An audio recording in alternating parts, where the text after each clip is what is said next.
a little bit nervous, to be honest with you. I haven't driven harder stuff like this for a little while. This suspension does feel particularly supple in this GX550. I'm actually really impressed with it overall. You cannot help but be highly impressed.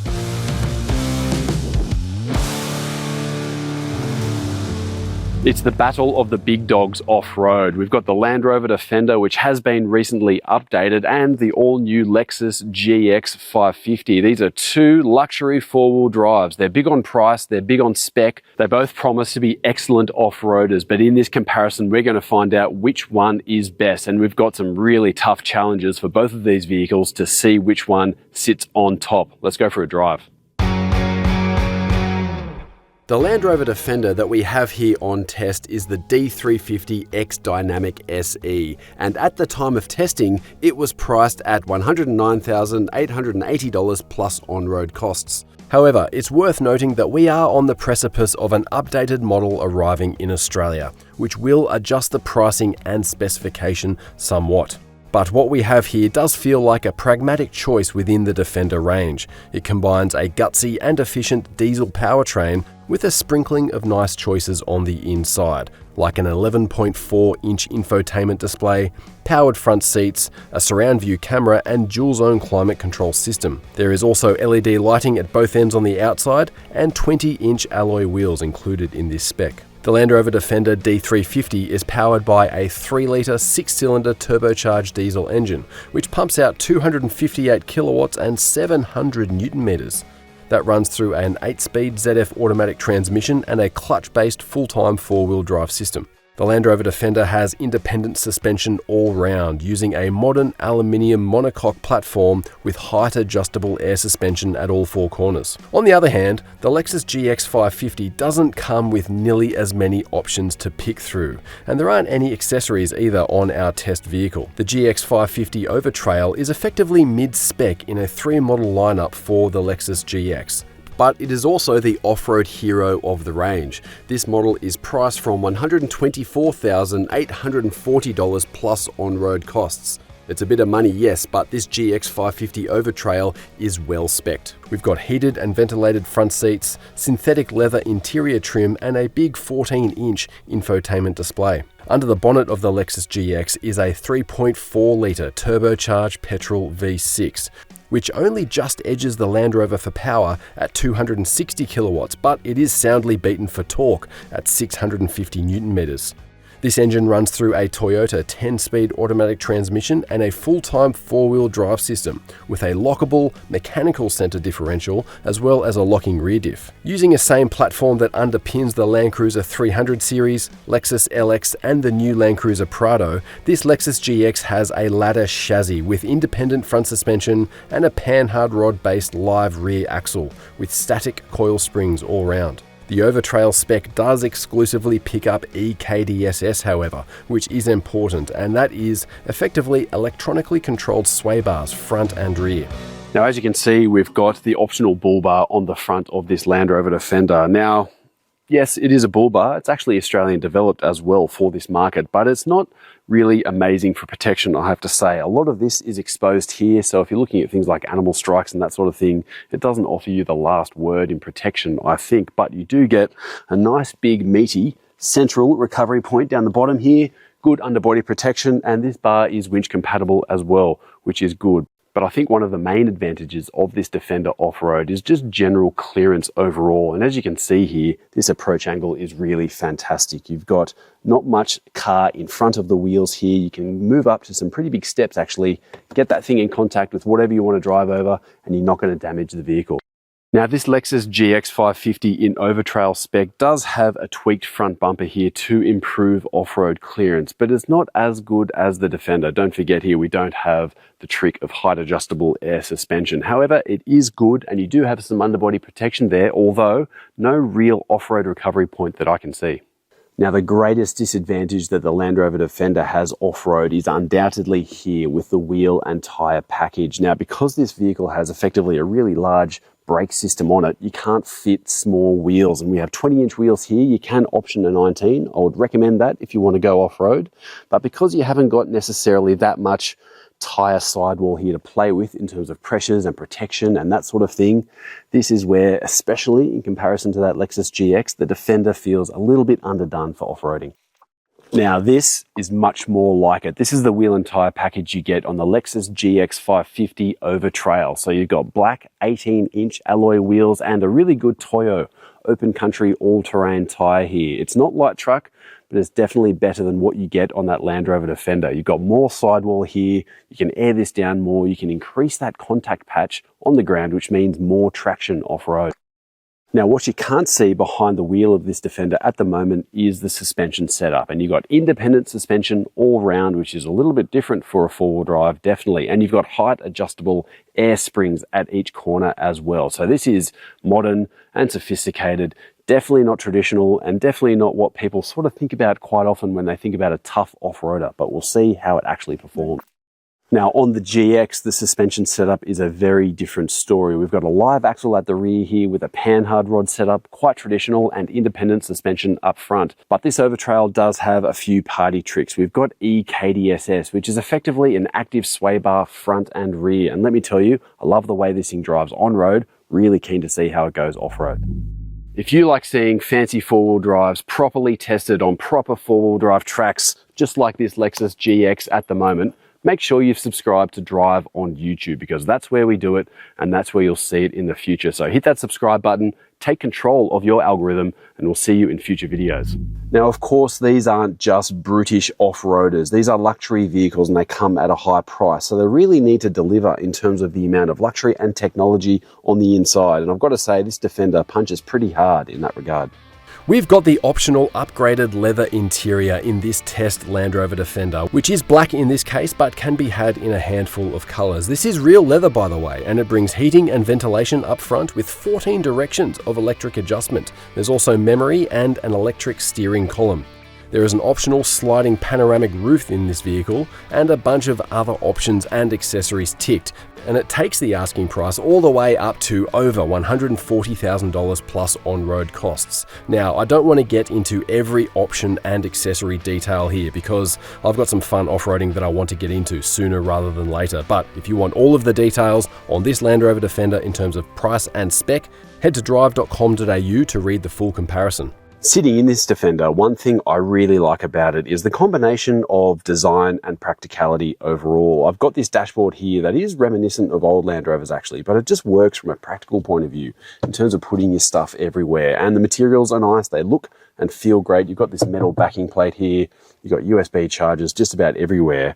And when you've got the vehicle optioned like we have it here at the moment, you can go for the jump seat obviously, but we've got loads of storage here as well.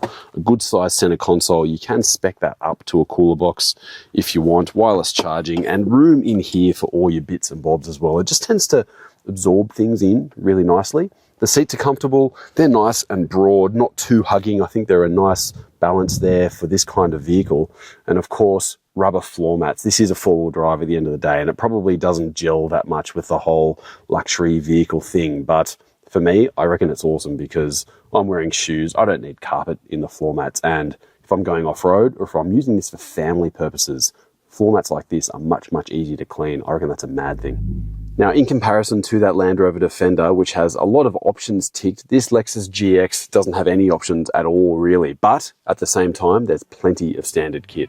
The Lexus GX550 over trail has 8-way electric adjustment for the two front seats, along with driver's memory and, of course, heating, ventilation, and synthetic leather trimming. The infotainment display is 14 inches in size, and the digital instrument cluster in front of the driver is 12.3 inches. There is a 360-degree camera system, head-up display, and 3-zone climate control, all as standard in this Lexus.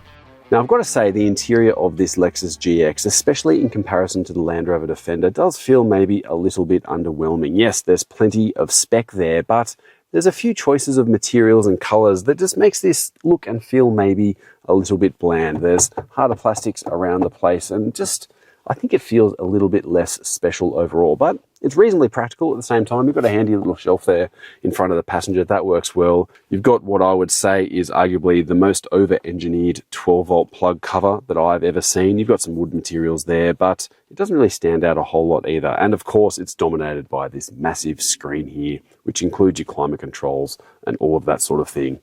Cup holders are hidden down below here. That's a relatively normal looking and feeling plastic cover. Once again, I think maybe a little bit disappointing for the price of this vehicle, but you do get the cool box, which is really handy for those long drives, but it's not as big as what you would find in other non-cooled center consoles. So a bit of a trade-off there.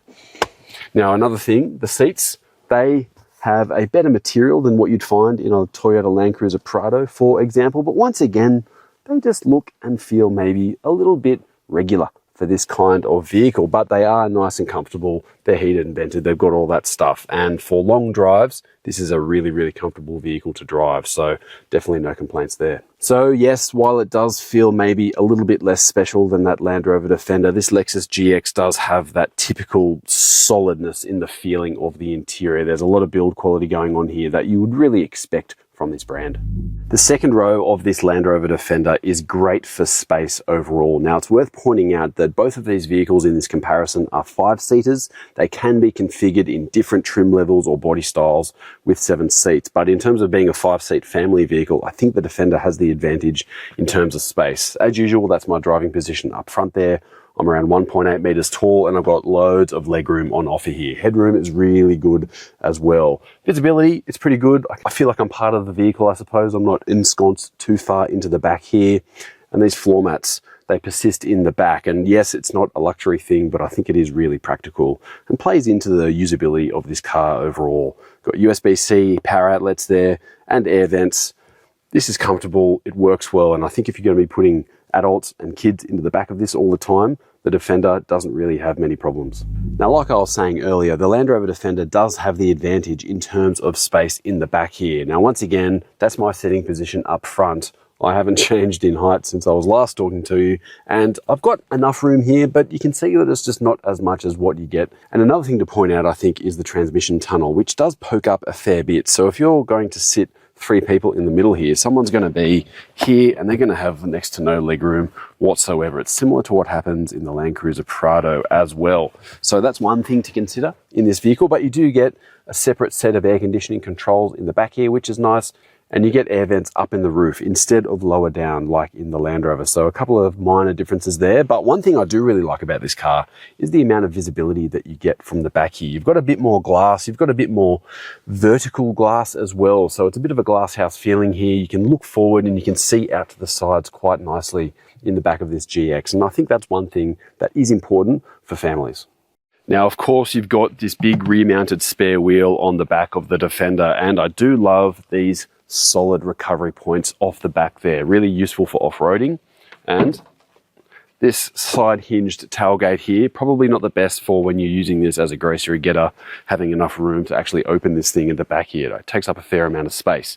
But anyway, here is the boot, and it's all about hard wearing materials here, and I think that makes a lot of sense. It's hard plastics here on the floor, on the side. There's not a whole lot of features going on here. We do have a household plug, which is handy, a few tie-down points. We do have an optional air compressor in this model as well. But in terms of size, I think this is the smallest of the two. You can probably see that the second row gets a little bit more space in the Defender, while the GX goes big for boot space. And as you can see here, we've got the Max Tracks fitted in. They do fit lengthways pretty well. But as you can see, we've got the Max Tracks thrown in for reference here. They do fit in terms of width pretty well, but in terms of length, they won't fit and being able to shut that door. So one thing to keep note in comparison to the Lexus.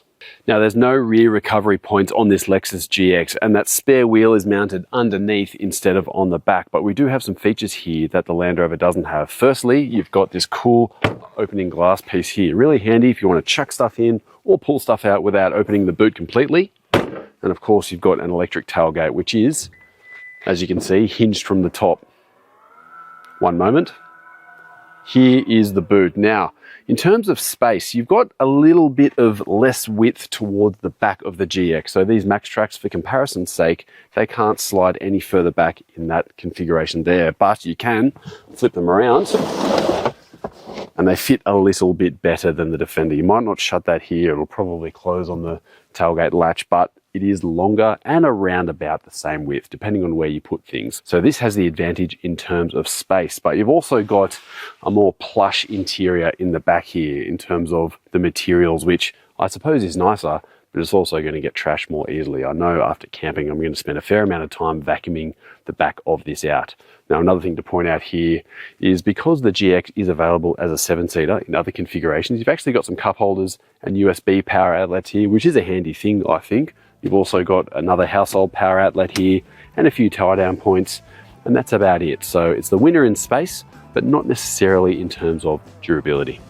We've got some big off-road challenges up in this comparison to see which of these two luxury off-roaders have the best off-road capability. And it's going to be interesting because this Lexus has a much better wheel and tyre package, while the Land Rover Defender has the edge in terms of overall ground clearance. Firstly, let's take on challenge number 1. I'm in the Defender, I've aired down, I've got the air suspension jacked up, and I'm in rock crawl mode. And our first challenge here is a really tricky little pinch actually.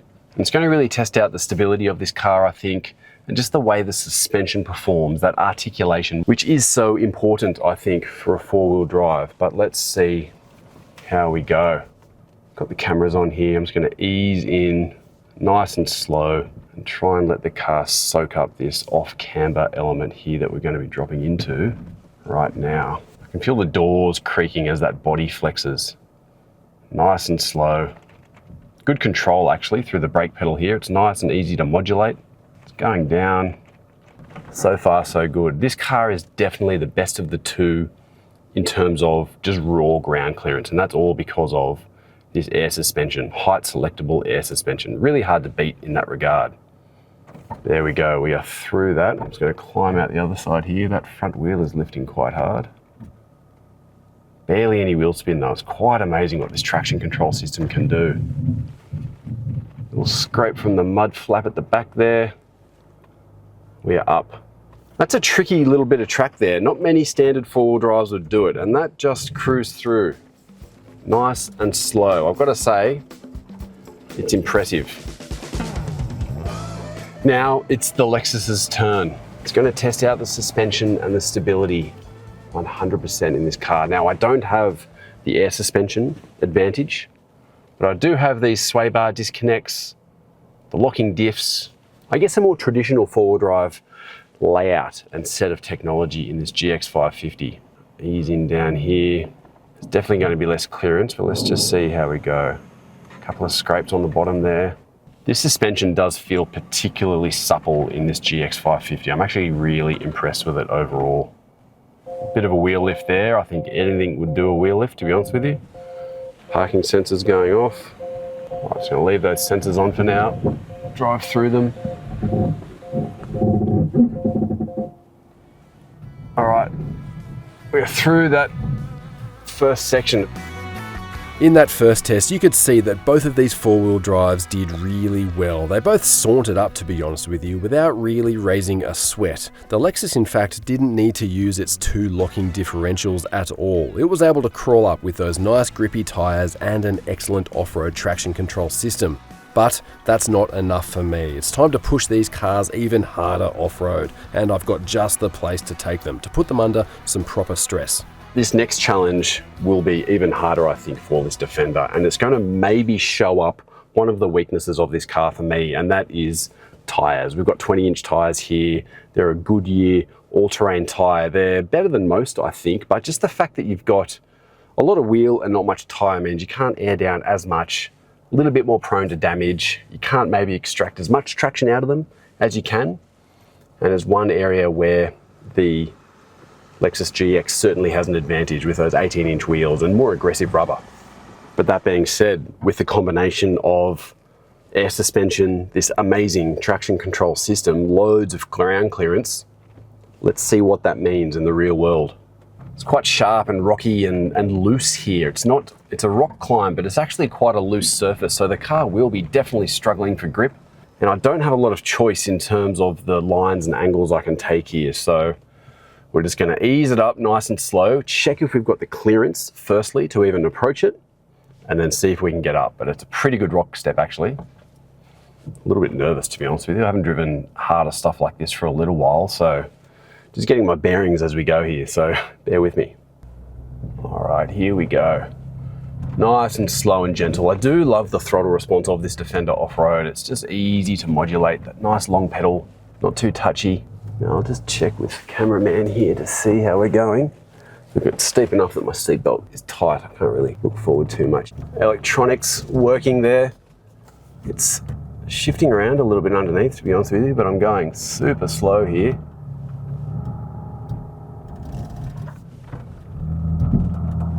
It's still climbing.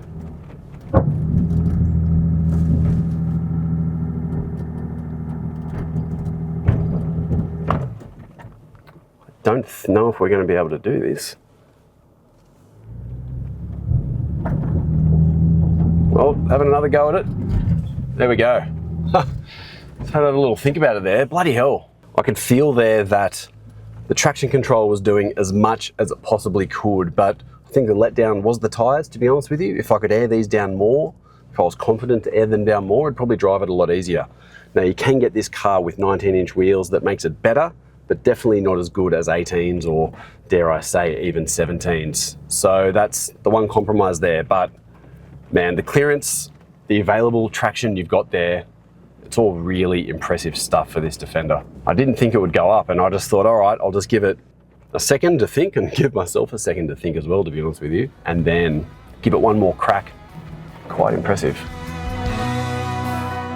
Now, say what you want about this new Land Rover Defender being not a real four-wheel drive, whatever that might mean. I think it's a different definition to lots of people, but I get why people say that, but I would also just suggest that maybe there's a little bit more to it than that. And every time I drive this car, I do marvel at the amount of capability that's on offer in a vehicle that is so good on road at the same time. Now, it goes about its business in a way that is very different to most other four-wheel drives, with air suspension, this traction control system that's really advanced and sophisticated. But I'm not here to, I suppose, assess the philosophy of the car. I am here to assess the performance of it, the capability of it. And yes, the tyres are a bit of a letdown, especially when we've got the 20-inch wheels as we have here. It's pretty crazy. We're actually driving this kind of terrain on 20-inch tyres, to be honest with you. But the capability is, it's there, and it's there in absolute bucket loads as well, to be honest with you. And I think I can say that from a decent position because I'm actually a big lover of old four-wheel drives. I've got an old Land Rover Defender. I love the 80 series Land Cruiser, 100s, 105s, GUs and GQs. I get it. I'd love to fit one in the shed, but I've got 3 that are already in there and parked on the street. They're all live axle, by the way, so I can't really have room for them. So I love that, but I also love this for what it is. I'm not gonna judge it for what it isn't because it's not that vehicle. What it is, it's ultra sophisticated, it's ultra advanced, it's super refined, but you cannot doubt that this thing is outrageously capable. Now, it does come at the cost of simplicity.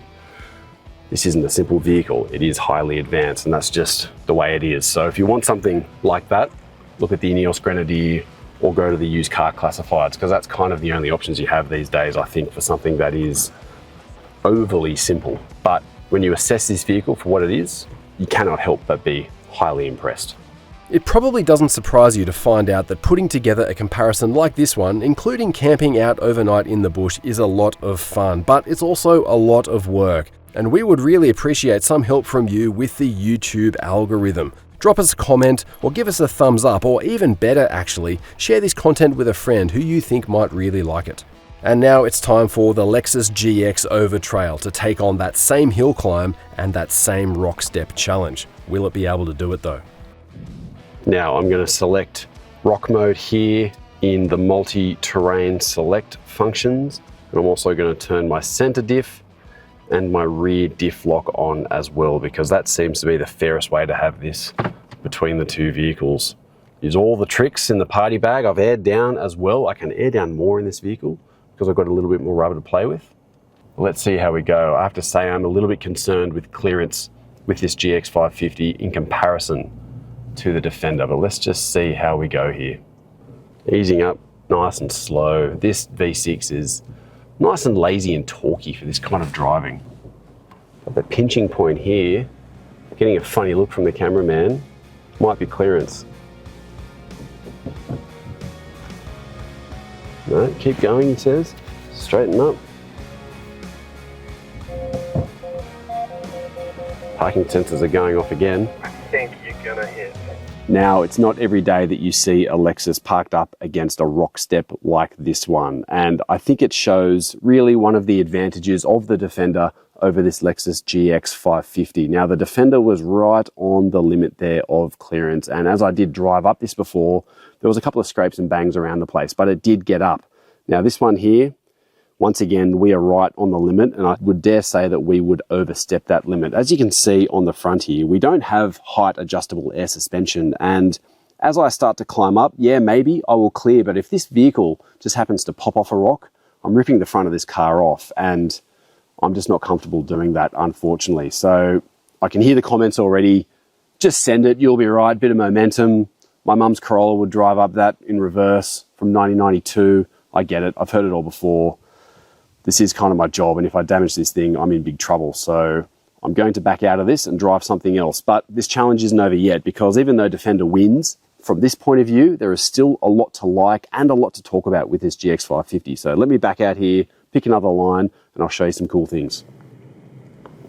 Now, we've gone around that rock step now, and we're going up what is still a fairly steep and very challenging climb, to be honest with you. Something that I don't know if many Lexus drivers would do in their vehicles, to be honest with you. But it's important to talk about this car from the point of view of being the traditional four-wheel drive choice between these two vehicles. The mechanical locking center diff, the mechanical locking rear differential, the full-time four-wheel drive system, and just a live rear axle with a really nicely dialed set of geometry and good articulation with the EKDSS system. It sets this car up quite nicely to be a vehicle that just feels inherently quite capable. And the big advantage of this car, of course, in comparison to the Defender, is the tyres. When you've got good traction and good stability, yes, you maybe don't have as much clearance. You definitely don't have as much clearance, actually. But you do have good stability and really good traction on offer here. So this is an impressive vehicle. Suspension does feel really good. I've got to stress that. It's definitely better, in my opinion, than a 300 series Land Cruiser off-road, this car. It just feels like it's got an extra element of suppleness and control there, which I really do like. And while fuel consumption does go through the roof when you're off-road, big petrol engine, probably no surprise to most of us, it is really good off-road as well. It's just nice and lazy. Big capacity there. You're not waiting for turbos to spool up. The throttle feels nice and long as well.